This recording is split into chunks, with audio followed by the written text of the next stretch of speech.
तो hello student, welcome back to my channel Samrat academy.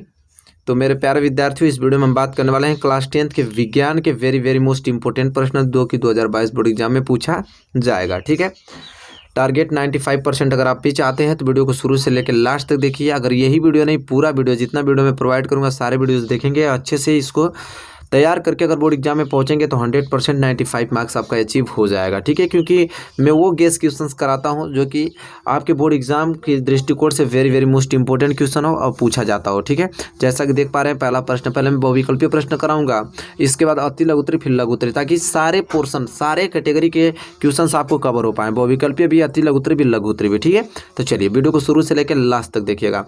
पहला प्रश्न जैसा आपकी स्क्रीन पर देख लिए, पहला प्रश्न यह है कि अम्लीय विलयन का पीएच मान होता है। बताइए, अम्लीय विलयन का पीएच मान कितना होता है? 7 होता है कि 7 से कम, कि 7 से अधिक होता है, कि 0 होता है? ठीक है, ये आपको उत्तर बताना है। ठीक है, कमेंट बॉक्स में जरूर करना है, सभी लोग उत्तर बताएंगे। ठीक है, ताकि सबको ये मालूम चल पाए कि हाँ, उनकी नॉलेजमेंट कितनी है। पेपर नज़दीक आ गया, आप तो तैयारी मन से ही करनी पड़ेगी आप लोगों को। बताइए, अम्लीय विलयन का पीएच मान कितना होता है? 7, कि 7 से कम, कि 7 से अधिक, कि 0 होता है? ठीक है, तो जल्दी से आप बताइए, वेरी मोस्ट इंपॉर्टेंट क्वेश्चन है। ठीक है, बहुत ही प्यारा प्रश्न है, जल्दी से इसका आंसर आप बताइए।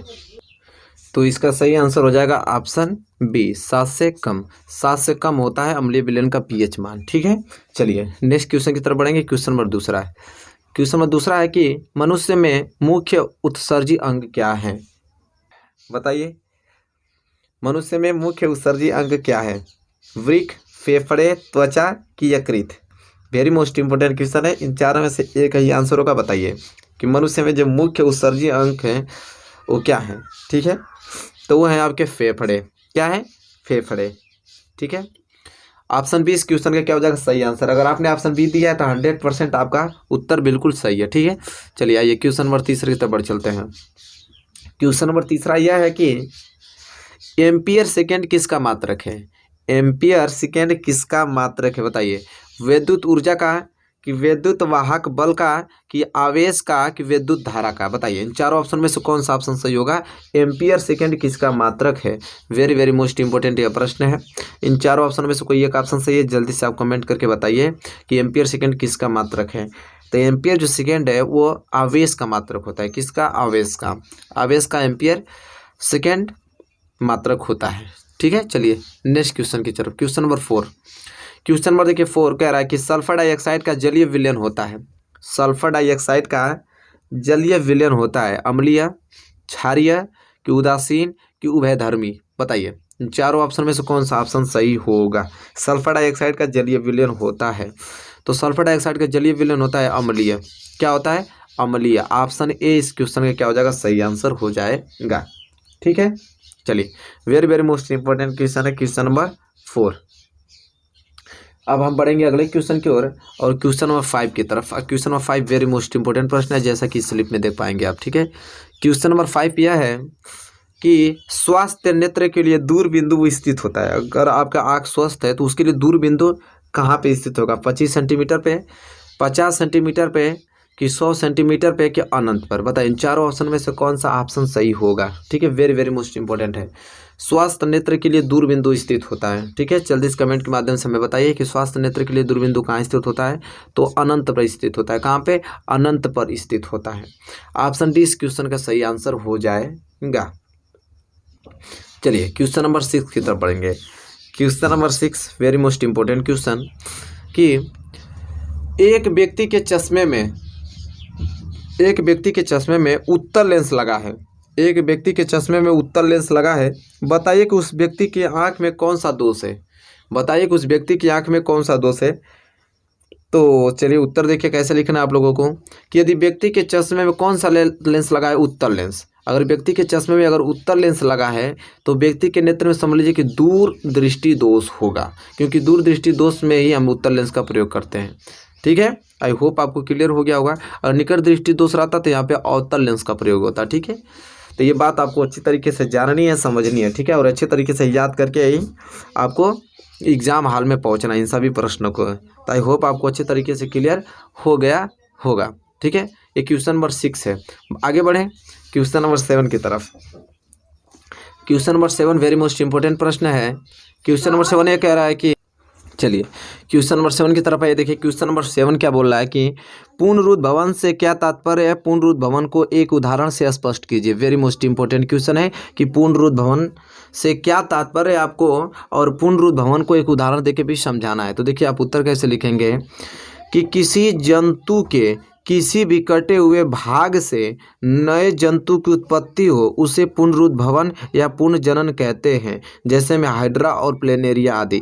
देखिए क्या होता है ना कि किसी भी जंतु के किसी कटे हुए भाग, जैसे ये जंतु है कोई, देखिए जंतु है ना, अगर इसका एक भाग यहाँ से काट दिया जाए तो काटने के बाद अगर एक छोटा भाग आ जाए, अब ये छोटा भाग पुनः एक जीवित प्राणी हो जाए, पुनः यह इसमें जान प्राण आ जाए, पुनः ये अपना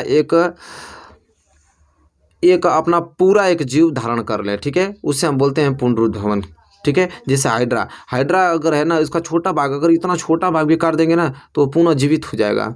ठीक है, तो इस प्रकार प्लेनेरिया भी यही होता है। तो यही चीज़ कह रहा है कि पुनरुद्ध भवन से क्या तात्पर्य है, पुनरुद्ध भवन को एक उदाहरण देकर समझाने के लिए बोला है। तो स्पष्ट रूप से क्लियर हो गया होगा आप लोगों को कि किसी जंतु के किसी भी कटे हुए भाग से नए जंतु की उत्पत्ति हो उसे पुनरुद्ध भवन या पुनर्जनन कहते हैं, जैसे में हाइड्रा और प्लेनेरिया होता है। ठीक है, तो आई होप आपको क्वेश्चन नंबर 7 अच्छे तरीके से क्लियर हो गया होगा और डाउट भी आपको नहीं होना चाहिए, बिल्कुल भी याद हो जाना चाहिए यहीं पे। ठीक है, प्रश्न वेरी मोस्ट इंपॉर्टेंट प्रश्न है।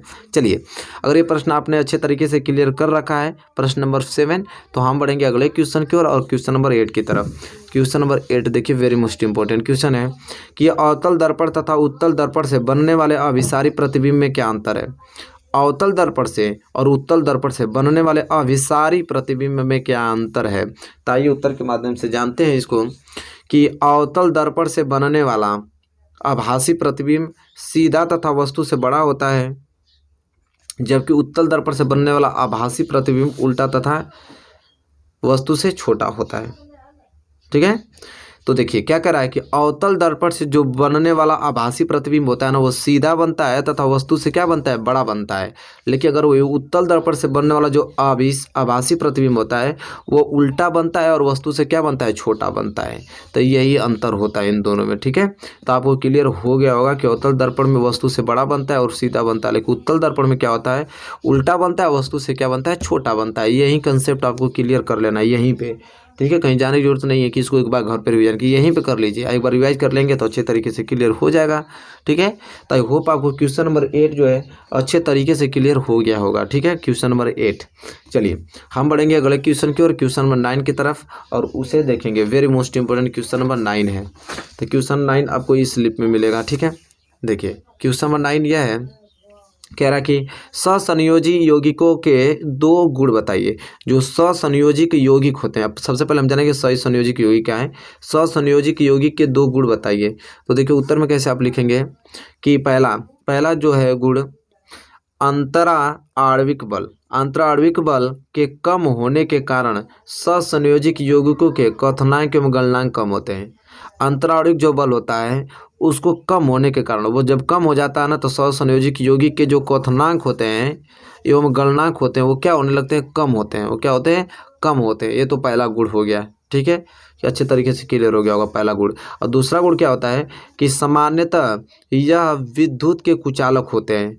सामान्यतः क्या होते हैं, विद्युत के क्या होते हैं, यह कुचालक होते हैं, क्योंकि परमाणुओं के बीच इलेक्ट्रॉनों की साझेदारी होती है तथा कोई आवेशित आयन उपलब्ध नहीं होता है।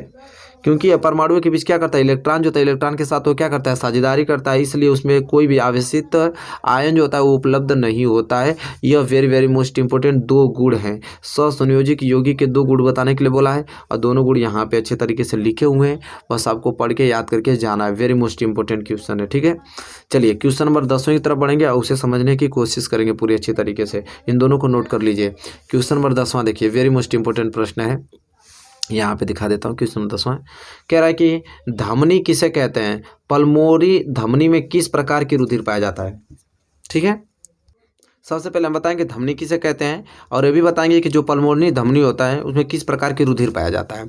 तो देखिए उत्तर में कैसे लिखेंगे कि धमनी परिसंचरण तंत्र की वह वाहिनिकाएं होती हैं। धमनी परिसंचरण तंत्र की वह वाहिनिकाएं होती हैं जो रुधिर को हृदय से शरीर के विभिन्न भागों तक ले जाती हैं।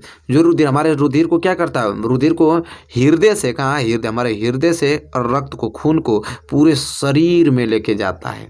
कौन, धमनी। ठीक है, पल्मोनरी धमनी में अनाक्षीकृत रुधिर पाया जाता है। पल्मोनरी धमनी में कौन सा रुधिर पाया जाता है? तो अनाक्षीकृत रुधिर पाया जाता है। ठीक है। और धमनी क्या करता है? तो धमनी परिसंचरण तंत्र की वो वाहिनिकाएं होती हैं जो रुधिर को क्या करती हैं, हृदय से हमारे पूरे शरीर में क्या करती हैं, पहुंचाती हैं। ठीक है।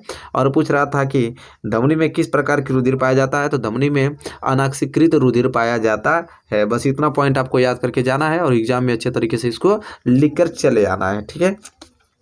तो मेरे प्यारे विद्यार्थी, इस वीडियो में मैं आप लोगों को टोटल 10 मोस्ट इंपोर्टेंट क्वेश्चन बताया एग्जाम की दृष्टिकोण से, वेरी मोस्ट इंपोर्टेंट है। इसको तैयार करके ही आप जाइएगा।